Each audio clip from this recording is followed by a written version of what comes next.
오늘 하나님의 말씀 에베소서 2장 19절에서 22절까지 말씀입니다. 그러므로 이제부터 너희는 외인도 아니요 나그네도 아니요 오직 성도들과 동일한 시민이요 하나님의 권속이라.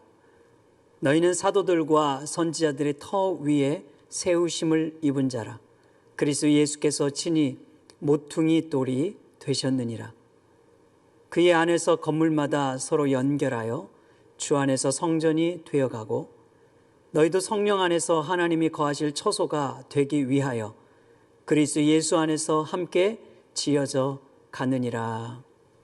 아멘. 오늘도 또 주의 말씀을 듣기 위하여 또 보좌 앞에 나오신 우리 모든 성도님들에게 하나님의 은혜와 평강이 함께 하시기를 축복합니다. 우리가 포스트 코로나 시대를 지나가면서 교회에 대한 개념과 인식들이 많이 달라지고 있는 것 같습니다. 교회당 중심의 예배에서 이제는 온라인 예배가 더 특성화되고 있고, 또한 대면 모임에서 비대면 모임으로 우리의 신앙생활의 패러다임이 바뀌고 있습니다. 대다수 교회들이 현장 예배와 온라인 예배를 병행하고 있지요. 그러나 또 어떤 분들은 이 건물 중심의 모임을 거부하고 아예 온라인 모임으로 전환하는 경우도 있습니다. 저희 교회도 소수의 분들이 이렇게 함께 모여 예배를 드리고 있지만 대다수의 분들은 이제 온라인으로 영상 예배를 드리고 있지 않습니까? 벌써 1년이란 시간이 이렇게 흘러오고 있는데 여러분들의 마음가짐은 어떻습니까? 종종 신방하면서 성도님들 만나보면 많은 분들이 하루빨리 함께 모여 예배할 날을 이제 기다리고 계셨습니다. 그런데 혹 어떤 분들은 이제 집에서 이렇게 편하게 온라인 예배를 드리고 또 익숙해져 가다 보니까 굳이 함께 모여 예배할 필요가 있는가, 이런 생각을 하시는 분들도 있는지 모르겠습니다. 그런 점에서 보면 지금은 어느 때보다도 정말 교회가 무엇인지, 그리고 교회의 정체성을 바로 정립해야 할 중요한 시기가 아닐까 싶습니다. 사실 그런 관점에서 에베소서 2장을 보면 오늘 성경은 우리에게 교회의 정체성이 무엇인지를 말해주고 있는 것을 알 수가 있는데요. 한마디로 교회를 개인적인 관점으로부터 다른 사람과의 관계로 확장되고 더 나아가 바로 공동체로 확대되고 있다는 것을 우리에게 보여주고 있습니다. 여러분, 에베소 2장 1절에 보면요, 허물과 죄로 죽은 우리를 살리셨다 이렇게 말하면서 하나님과의 관계에서 개인적인 이 구원에 대한 언급으로 시작되고 있었지요. 그러다 이제 16절에 가보면 십자가로 이 둘을 한 몸 되게 하시고 화목시켰다 이렇게 말해요. 이것은 유대인과 이방인의 하나됨을 의미하는 건데요, 수평적인 관계로 확대되고 있다는 것을 보여주고 있습니다.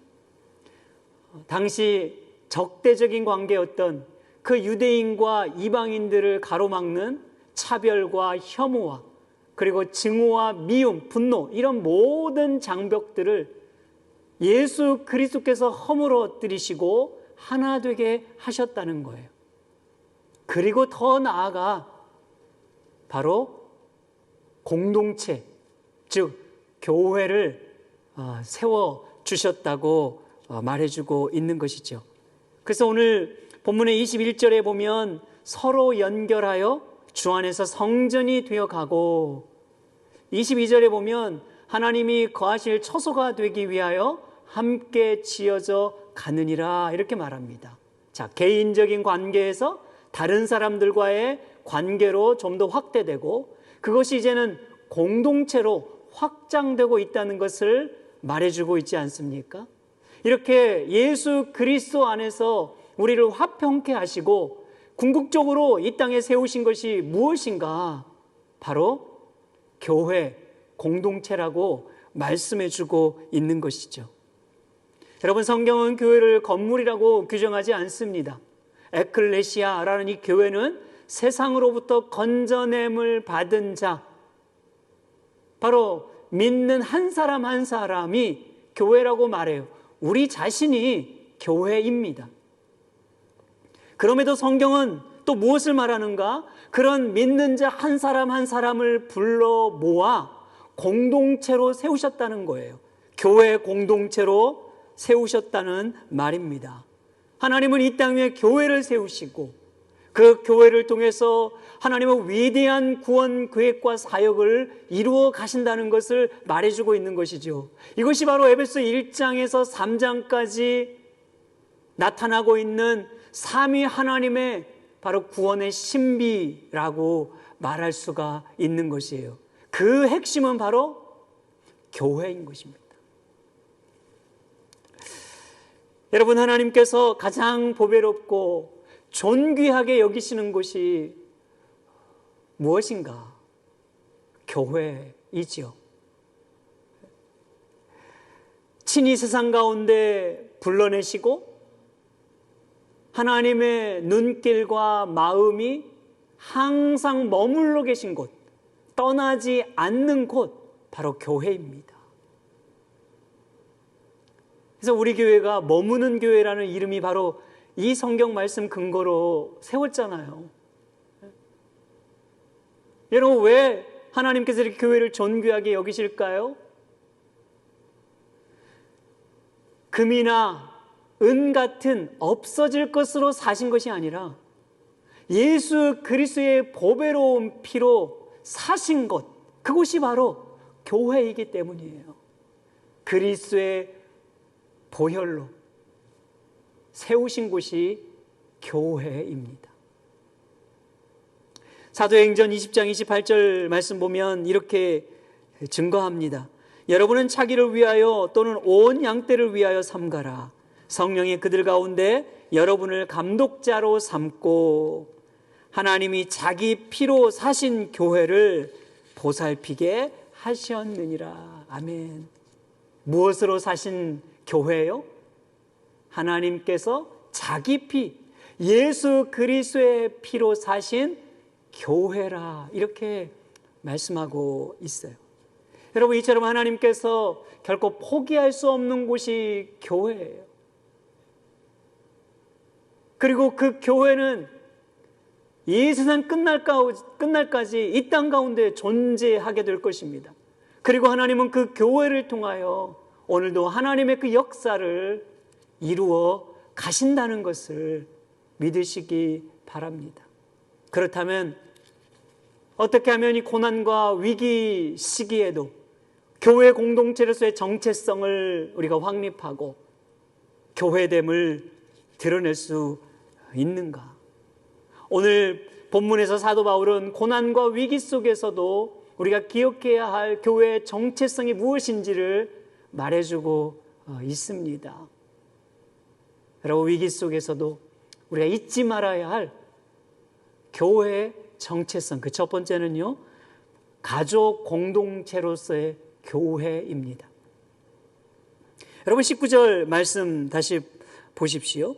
그러므로 이제부터 너희는 외인도 아니요 나그네도 아니요 오직 성도들과 동일한 시민이요 하나님의 권속이라. 아멘. 여러분, 하나님의 권속이라, 권속이라는 단어는요 바로 집에 속한 자 혹은 가족, 식구, 이런 의미를 뜻합니다. 그러니까 외국인이고 나그네였던 자들을 이제 여러분 그리스도 안에서 어떤 존재가 되게 했어요? 바로 가족이 되게 하였다고 말하는 거예요. 성도들과 동일한 하나님 나라의 시민이 되었을 뿐 아니라 더 나아가 그리스도 안에서 가족으로 받아들여졌다고, 하나님의 가족이 되었다고 말씀하고 있는 것이죠. 이게 얼마나 여러분 놀라운 특권입니까? 그렇게 하나님은 창세전에 우리를 택하사 그리스도 안에서 구원하시고 양자 삼아 주셨다고 말하는 거예요. 그래 가족으로 우리를 받아 주신 것이죠. 피는 물보다 진하다는 그 말처럼 여러분, 예수 그리스도의 피로 맺어진 가족, 이것이 바로 성도이고 교회인 것입니다. 우리가 한 교회에서 신앙생활하다 보면 정말 어떻게 이럴 수가 있나 생각될 정도의 놀라운 일들을 경험할 때가 있습니다. 사실 여러분, 교회에서 나오신 분들 보면 대다수가 처음 만나신 분들이 많아요. 그죠? 출신 지역도 다르고 자라난 도시도 다르고 환경도 다르고 뭐 학벌도 다르고 성품도 다 다르고, 그죠? 배경이 다 다릅니다. 그래서 전혀 상관없는 생명부지 관계가 참 많아요. 교회 안에서 이렇게 서로 사귐을 갖게 되는 거죠. 그런데 여러분, 그렇게 처음 만나서 함께 교회를 지어가는 동안 어려움을 만나면 정말 힘써 도와주고, 힘들면 마음 다해 위로해주고, 때론 자기 것을 퍼주기도 하고, 물질과 그죠? 소중한 것을 아까워하지 않고 기꺼이 나눠주기도 하고 베풀기도 하고 섬기고 그렇게 희생하는 것을 우리가 경험하지 않습니까? 그래서 가끔은 그러잖아요. 야, 도대체 교회가 뭔데? 아니, 이분이 나를 얼마나 안다고 이렇게까지 나를 신경 써주고 이렇게까지 나를 환대해 주나, 이런 생각을 가질 때가 있는 것이죠. 여러분은 어떻게 이런 행동이 나올 수 있을까요? 믿음의 공동체이기 때문에, 영적인 공동체이기 때문에 그래요. 혈육의 관계를 뛰어넘어 예수 그리스도의 피로 맺어진 가족 공동체이기 때문입니다. 여러분 믿으십니까? 오늘 우리가 바로 이 가족 공동체를 세워가고 있는 것이에요. 필립 얀 씨는요, 교회 나의 사랑 나의 고민이라는 책에서 가족 공동체의 의미를 이렇게 묘사했어요. 한 밥상에 둘러앉은 가족들도 잘난 사람이 있고 못난 사람이 있는 반면, 성공한 사람이 있고 실패한 사람도 있고 건강한 자녀도 있고 또 몸이 불편한 자녀들이 다 섞여 있다는 것이죠. 그런데 어떤 사람도 이 가족이라는 이 테두리 안에서 무시될 수가 없다는 거예요. 한 사람도 무시될 수 없다는 거죠. 왜? 가족이기 때문에. 저는 우리 머무는 교회가 이런 가족 공동체로 더 친밀하게 묶여져 갈 수 있기를 기도합니다. 서로를 가족처럼 더 생각하고 더 사랑하고 더 서로를 위해주면서 함께 아파하고 함께 울어주고 함께 서로의 짐을 짊어지며 또 함께 기뻐해 줄 수 있는 우리 머무는 가족 공동체가 다 될 수 있기를 주님의 이름으로 축복합니다. 자, 그런가 하면 예수님이 중심이 되는 교회입니다. 여러분 20절 말씀 또 보십시오. 너희는 사도들과 선지자들의 터 위에 세우심을 입은 자라. 그리스도 예수께서 친히 모퉁이 돌이 되셨느니라.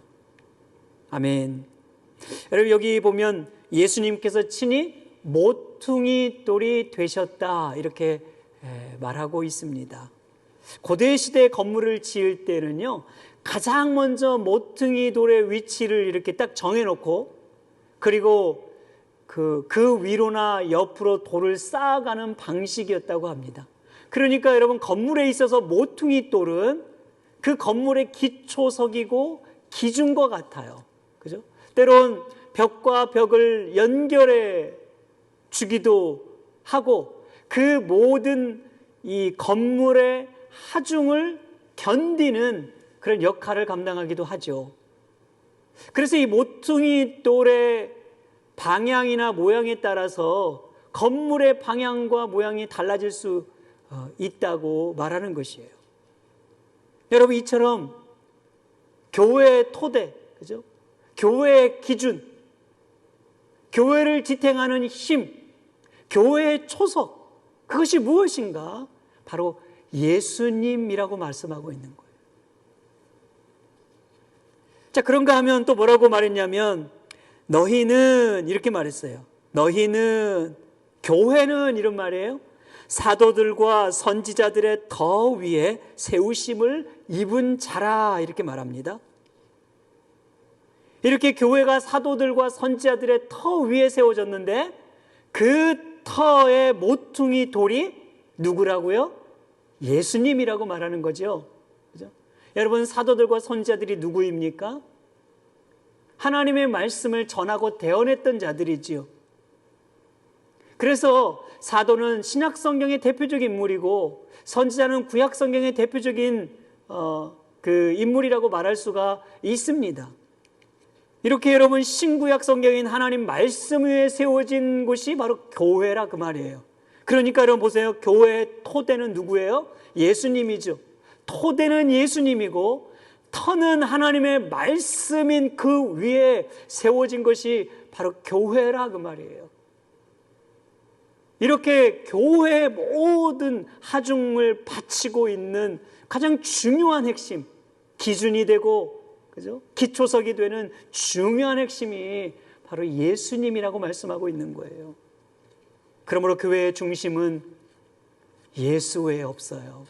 예수님만이 교회의 중심이에요. 예수님이라는 이 모퉁이 돌이 여러분 흔들리면, 바로 서 있지 않으면 교회가 흔들리고 금이 가고 무너질 수 있는 이유가 여기에 있는 거예요. 오늘날 교회들이 흔들리고 무너지는 것들 보잖아요. 그렇게 우리 가슴 아픈 일들을 볼 때 왜 그럴까요? 결국 예수라는 그 교회의 주춧돌이, 모퉁이 돌이 흔들렸기 때문에 그런 거죠. 여러분, 그러기에 교회는 인간의 지혜나 능력으로 세울 수 없습니다. 기업의 경영 원리나 아니면 세상 방식으로 운영될 수 없는 곳이에요. 예수님이 교회의 중심이기 때문에 예수님의 방식으로, 예수님의 말씀으로, 예수님이 근거가 되어서 세워져야 하는 것이 교회죠. 그래서 교회를 예수님의 그 반석이 교회 된다고, 예수님이 반석이시라고 이렇게 말씀하고 있는 것인 겁니다. 교회를 세우시고 유지시키시고 교회되게 하는 분이 바로 예수 그리스도이십니다. 그러니까 여러분, 예수님이 없는 교회는 교회라고 말할 수가 없는 거지요. 예수님이 없는 예배, 그건 종교적인 광분에 빠질 뿐입니다. 예수님이 없는 모임, 그건 침묵회가 될 것이고, 예수님이 없는 관계는 세상적인 관계로 전락될 수밖에 없는 거지요. 이렇게 여러분, 예수님이 없는 교회는 바로 세워질 수가 없어요. 오직 예수님이 중심이 되어 세워질 때만 건강하고, 그죠? 아름다운 교회로 세워져 갈 수 있음을 믿으시기 바랍니다. 그렇게 여러분, 우리 교회가 예수라는 모퉁이 돌 위에 지어져 가야 하는 거예요. 사도는 베드로전서 2장 4절과 5절에서 이렇게 말했습니다. 사람에게는 버림받으었으나 하나님께는 택하심을 입은 보배로운 산돌이신 예수께 나아가. 보배로운 산돌이신 예수께 나아가.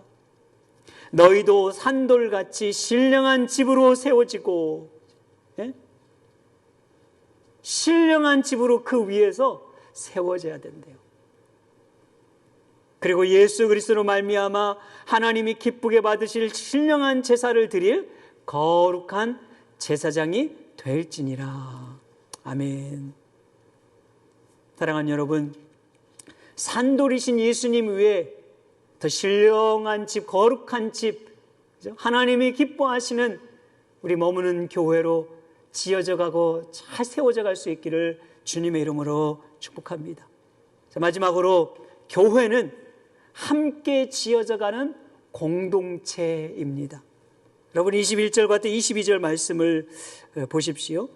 그의 안에서 건물마다 서로 연결하여 주 안에서 성전이 되어가고 너희도 성령 안에서 하나님이 거하실 처소가 되기 위하여 그리스도 예수 안에서 함께 지어져 가느니라. 아멘. 자, 여기 보면 하나님의 처소가 되기 위하여 어떻게 해야 된다고 말해요? 서로 연결되고, 그죠? 함께 지어져 가느니라 이렇게 말하는 겁니다. 서로 함께 이 신앙의 본질을 우리가 놓쳐서는 안 됩니다.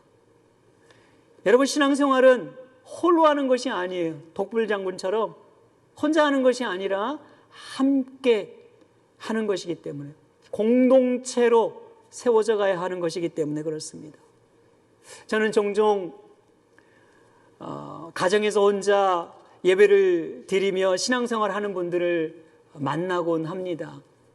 대다수가 교회에서 상처를 받은 것이죠. 목회자나 아니면 어떤 성도들과 직분자들과의 관계 속에서 큰 상처를 받고 아예 교회에 담을 쌓고 이제 그렇게 스스로 신앙생활을 하고 있는 분들이었습니다. 참 안타까운 마음이 들죠.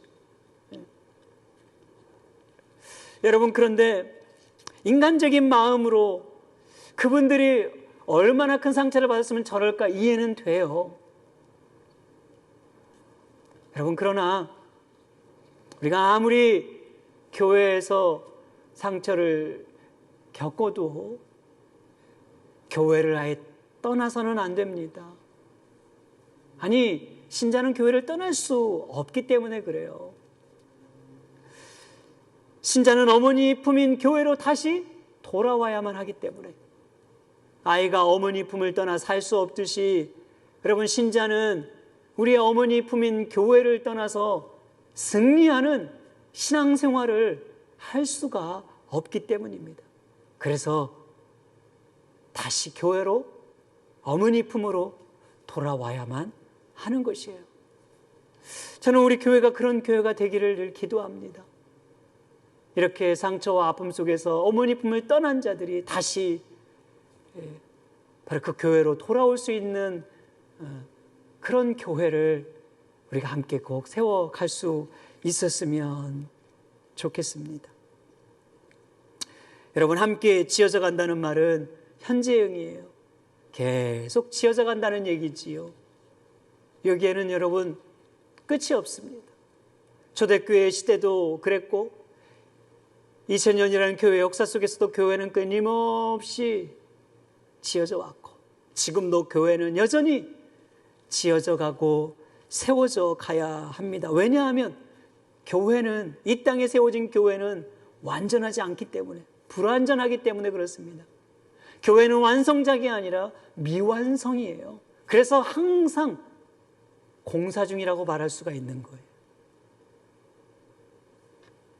때론 아픔도 겪고 어려움도 당하고 상처도 받고 관계 문제도 생기고 그런 이유는 여전히 여러분 교회 안에 공사 중이기 때문에 그러기에 우리는 주님 다시 오실 그 완성된 그날 영광스러운 그날 그 완성되고 승리할 교회를 바라보면서 바로 이 땅에 우리 교회를 우리가 속한 교회를 세워가야 하는 것입니다. 여러분 성도는 모퉁이 돌 위에 세워진 돌과 같아요. 그래서 베드로 사도도 신령한 돌이신 예수 위에 세워진 신령한 집이라 이렇게 말하잖아요.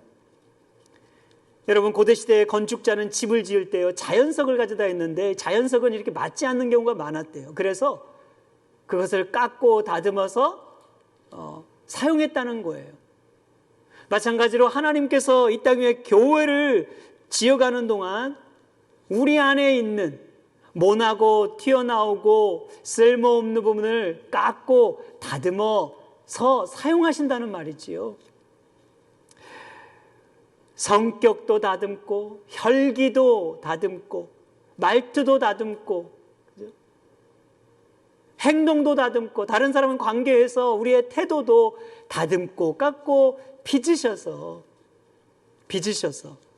바로 예수님의 인격과 성품을 닮아가게 하여 주시고 그리고 교회다움을 회복해 가는 것입니다. 하나님의 영광에 쓰임받는 삶이 되도록 하심을 믿으시기 바랍니다. 여러분, 그러므로 우리가 함께 교회를 지어가는 동안 인내의 과정이고 연단의 시간이지만 그러나 그 시간은 또한 은혜의 시간이고 축복의 시간이라는 점을 잊지 마시기 바랍니다. 여러분, 이제 말씀을 맺습니다. 사랑하는 여러분, 저는 우리 머무는 교회가 주 안에서 가족 공동체로 지어져 가기를 원합니다. 정말 예수님만이 중심이 되는 그런 교회가 되기를 원합니다. 그리고 영광스러운 그날 완성된 그 교회를 바라보면서 함께 또 힘써 지어가는 그런 교회가 되기를 기도합니다. 바라기는 하나님께서 거하실 처소가 되기 위하여 우리가 더 힘써 교회를 지어가고 그 안에서 우리의 신앙은 더 성숙해지며 서로를 향해서는 더 사랑하고 희생하고 또 헌신하면서 하나님이 기뻐하시는 이 거룩한 교회, 머무는 교회 공동체로 아름답게 세워져 갈 수 있기를 주님의 이름으로 축복합니다. 기도하겠습니다. 하나님 아버지, 우리 머무는 교회가 이런 교회 되기를 원합니다. 정말 주 안에서 가족 공동체로 세워지고 예수님이 중심이 되는 교회로 지어지고 우리가 한마음 한뜻이 되어서 하나님께서 거하시는 처소가 되는 참으로 아름답고 복된 우리 머무는 교회 되게 하여 주시옵소서. 예수님의 이름으로 기도하옵나이다. 아멘.